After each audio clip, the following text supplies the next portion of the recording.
All right, let's talk about the engine and the mechanical components and also the road handling of the new Lexus GS F. At the center of this car is the V8, a 5.0 liter, 32 valves with a variable valve timing with intelligence, and it's good for 467 horsepower at 7,100 RPM. Wow, that's high for a V8. 389 pound-feet of torque, and believe me, it really shows when you're gonna do some acceleration with the car. You're gonna feel it, you're gonna hear it also, and all this torque is coming between 4,800 RPM and 5,600 RPM. So you've got a wide band of RPM where you've got some torque. Oh, there you go, there are my friends. Hello, cops, how are you? They love a car like this one. Performance car, big, orange, that makes a lot of sound. Be careful, because if you're going too fast with the Lexus, you will get a ticket, that's for sure. Compression ratio, 12.341. You've got a 7,300 RPM maximum that you can achieve with that engine. 91 is recommended when you're gonna put some fuel inside that car. And also, injection is direct to cylinder. You've got also a secondary port injector, so every drop of fuel is really making a difference in this one. Transmission, 8-speed, the sport direct shift. It's fast, it's got paddle shift, and you can also select a manual mode if you want. Oh, and look at that, hear those little sounds. Whoa!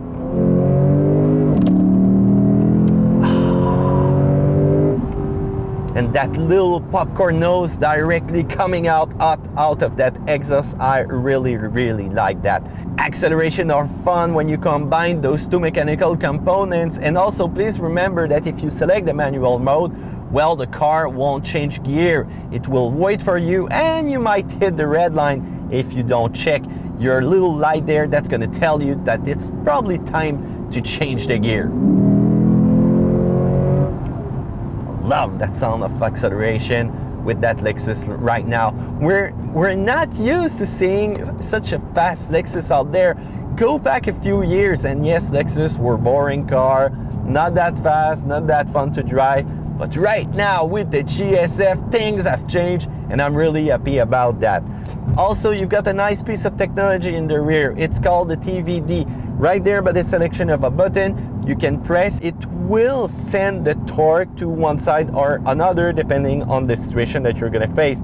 Talking about display also, if you're more track oriented, if you choose the F menu, you will have a display of G-force, and you will have also a display of that torque vectoring system. So you will be able to have a visual idea of where the power is sent to. Let's talk about road handling. If we look on papers, Lexus is telling us that this car will do a 0 to 60 in 4.5 seconds. So a 0-100 in, let's say, 4.8. Here in Quebec, a little bit hard to achieve that depending on the road surface and the heat of the tire and the temperature, but hey, those are fast number. Track top speed that you're going to be able to do 168 miles per hour and 270 kilometers per hour. Once again, what does that mean? You floor it, you've got some reaction. Even right now, if I'm into normal mode, as you can see, the car just reacted, and you've got strong pulling force, and it really shows. Quarter mile time also 12.8 seconds. So this is one fast car. It might not be the fastest car of the segment, but hey, it's alive, and each time that I'm behind the wheels, I love to smile with this one. The engine is really unique also. They've targeted the lower mass with the help of a lightweight forged connecting rod and titanium intake also. Exhaust valve, same thing, allowing it to reach a 7,300 RPM maximum red line. These free-breathing 32 valve cylinder heads take also full advantage of this engine's reduced internal friction, and you've got an aggressive valve train also inside. So the working angle and the lift of the camshaft have been designed to achieve ample torque production through a continuous acceleration throughout the rev range. So that's why when you look at the number, you've got such a large RPM band with maximum torque. The transmission is also smooth, it's easy, you've got nice shift. Put it into eco mode, no problem, normal mode, As you can hear, shift are, you don't even feel them. Put it into sports plus mode and this is gonna really wake up the car. This transmission is really lightweight and compact. They work with a die-cast aluminum case and internal components, including the clutch hub and drum some gear also. What you see also with the transmission is that it's going to be quick to make some shift, but not as quick as, let's say, a PDK from Porsche or another transmission of the competition. Still, this is probably one of the most well-balanced to give you smooth operation anywhere.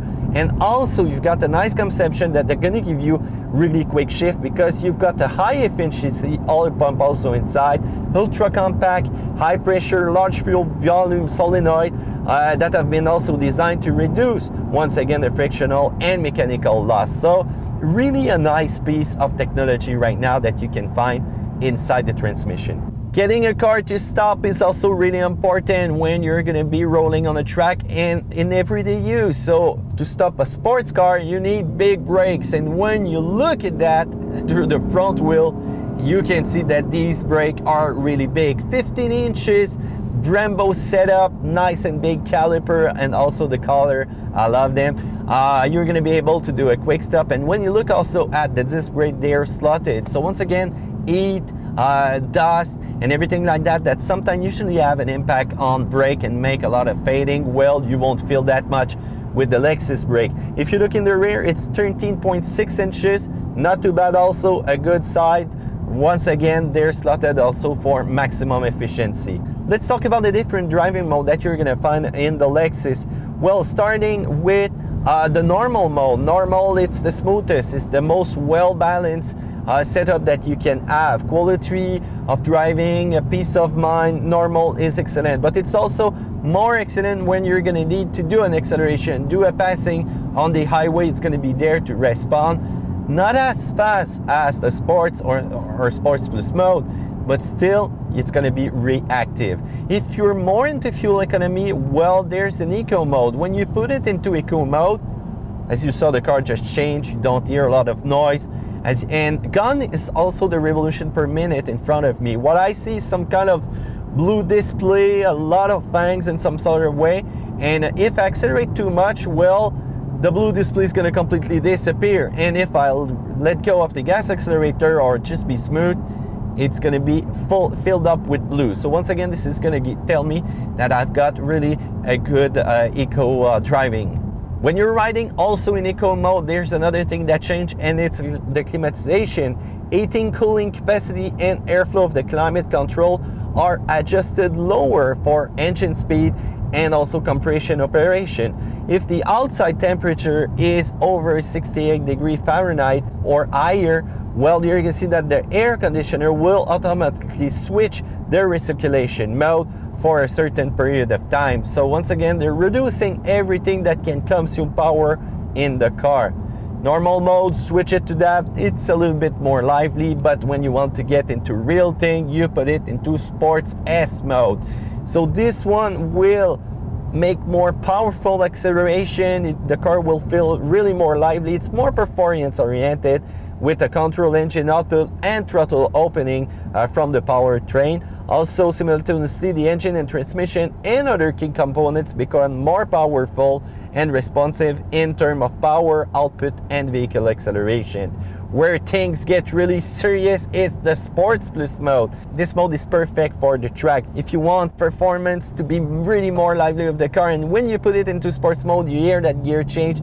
The gear will be held more longer by the car, and also you can hear that tone, that change right now with the exhaust when you put it into that mode. So it's for maximum support performance potential of the vehicle. It's going to extract the most of the powertrain. You will also see a big difference in the direction, being more communicative, more lively. Also, you will need less modulation to send it into thirds, and once again, it's going to be fun. Everything is about fun about the GS F, and I love that. Communication to the driver is important, and when you're in S Plus mode, well, you're gonna have that. And look at that, the reactivity of the car. Wow, it's gone like a bullet. wow, gonna have to slow down, and you can hear the gear going down. Wow, incredible. I love how it feels. You know, performance car, you have more performance car on the market. You have cars that are going to be more lively, are going to be more powerful, will probably even give you a little bit more grip. But right now, what they have done with the Lexus GS F is make one with the driver. They also so much improve the build quality, the assembly, the all around, the balance of the car is really important for me. And even if there's more fast car in that segment, I really, really love the GS F right now, and I hope you do also if you're still looking at that review up to now. Let's talk about the TVD, the torque vectoring differential. The TVD will have 3 different modes. You've got standard, and when you press on the button, you've got slalom, and you've got also track.